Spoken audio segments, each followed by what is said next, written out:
یہاں پہ یہ آیا کہ اللہ تعالیٰ فرماتے ہیں، یہاں تو انصاف کے بارے میں آ رہا ہے کہ عدل کرو، ویسے بھی قرآن مجید میں یہ لفظ بار بار آتا ہے نا، فَلَا تَتَّبِعُوا الْهَوَىٰ، اپنی خواہشات کی پیروی نہ کرو۔ آپ ایک خبر دیکھ رہے ہیں نا، وہ بار بار آ رہی ہے، وہ بہت زیادہ بھی اب پھیل چکی ہے یہ خبر کہ ایک آدمی دیکھیں نا، وہ کیا ایک آتا ہے نا کہ روایت میں آتا ہے کہ جب انسان جو ہے اللہ تعالیٰ کے حکموں کو ماننے والا ہو اور اللہ تعالیٰ کی یعنی جو بھی اللہ تعالیٰ نے فرائض اور حقوق و سارا کچھ کیا ہے، تو جب انسان کے اندر اس طرح کی صفات پیدا ہو جائے تو انسان فرشتوں سے افضل ہو جاتا ہے، اور جب انسان کے اوپر وہ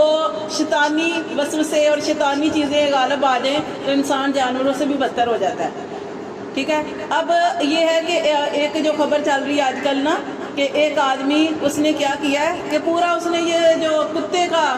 سارا بنایا ہے، پڑھا اس کے بارے میں، پورا اس نے باڈی ویسی کی ویسی بنائی ہے، اور کہتے تقریباً پاکستانی 60 لاکھ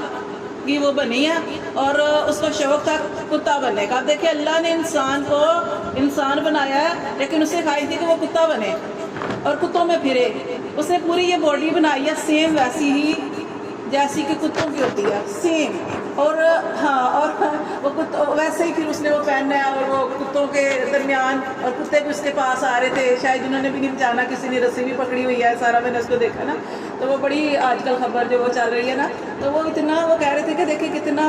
یہ جو اللہ تعالیٰ نے قرآن مجید میں فرمایا نا کہ تتبعوا الہویٰ، خواہشات کی پیروی نہ کرو، کہ کیا تمہیں اللہ نے تمہیں ایک اتنا اشرف المخلوقات انسان کو بنایا ہے، اور اتنا تو یہ کتا بننے کا شوق تھا، اور وہ ایسے خوش ہے،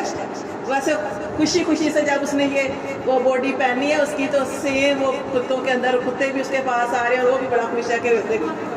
تو اس طرح کا یہ مسلمان ہوتا تو شاید یہ کام نہ